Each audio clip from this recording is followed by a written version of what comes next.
আসসালামু আলাইকুম। Easy kitchen by সানা চ্যানেলে আপনাদের স্বাগতম। আমি আজকে ডিম দুধের পুডিং বানিয়ে দেখাবো। পুডিংটা খেতে অনেক মজা হয়েছে। ভিতরে একদম স্মুথ হয়েছে। দেখেন কি সুন্দর। এখানে আমি প্রথমে ৪ টা ডিম নিয়েছি। ৪ টা ডিম ভালোভাবে ফেটিয়ে নেব। পরিমাণ মতো চিনি দিতে পারবেন, যেরকম মিষ্টি খান। এখানে আমি 1/3 কাপ চিনি দিয়েছি। আগে থেকে জাল করে নেওয়া ঘন দুধ, চামচ গুঁড়া দুধ, ভ্যানিলা এসেন্স দিতে পারবেন। এখানে আমার কাছে ভ্যানিলা পাউডারটা ছিল, আমি ভ্যানিলা পাউডার দিয়েছি। ভ্যানিলা পাউডার না থাকলে এলাচের পাউডারও দিতে পারবেন। ডিমের গন্ধটা না আসার জন্য এটা ইউজ করা। এখন আমি ক্যারামেলটা করে নেব। আমি 1/3 কাপ চিনি দিয়েছি। চিনি দিয়ে সামান্য একটু পানি দিয়ে ক্যারামেলটা করে নিচ্ছি। একদম মৃদু আঁচে রেখে নাড়াচাড়া করে ক্যারামেলটা করে নিতে হবে। দেখেন খুব সুন্দর একটা কালার এসেছে। এখন এই ক্যারামেলটা বাটির মধ্যে সেট করে নিয়ে মিশ্রণটা আমি রেডি করে রেখেছিলাম।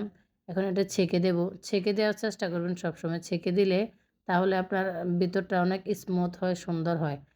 ৩০ মিনিট জাল করে নিতে হবে। ৩০ মিনিট জাল করে নেওয়ার পর দেখেন পুডিংটা রেডি হয়ে গেছে। এই যে উপরে একদম শুকনো এসেছে। এখন আমি একটা প্লেটের মধ্যে নিয়ে নেব। এই যে দেখেন প্লেটের মধ্যে নিয়েছি।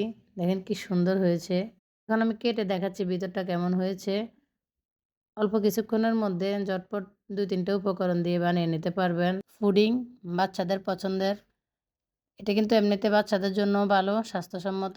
ঠান্ডা, ঠান্ডা খেতেও ভালো লাগে, এমনিতে খেতেও ভালো লাগে। কেমন হয়েছে জানাবেন। আপনারা বাসায় ট্রাই করে দেখবেন। আসসালামু আলাইকুম।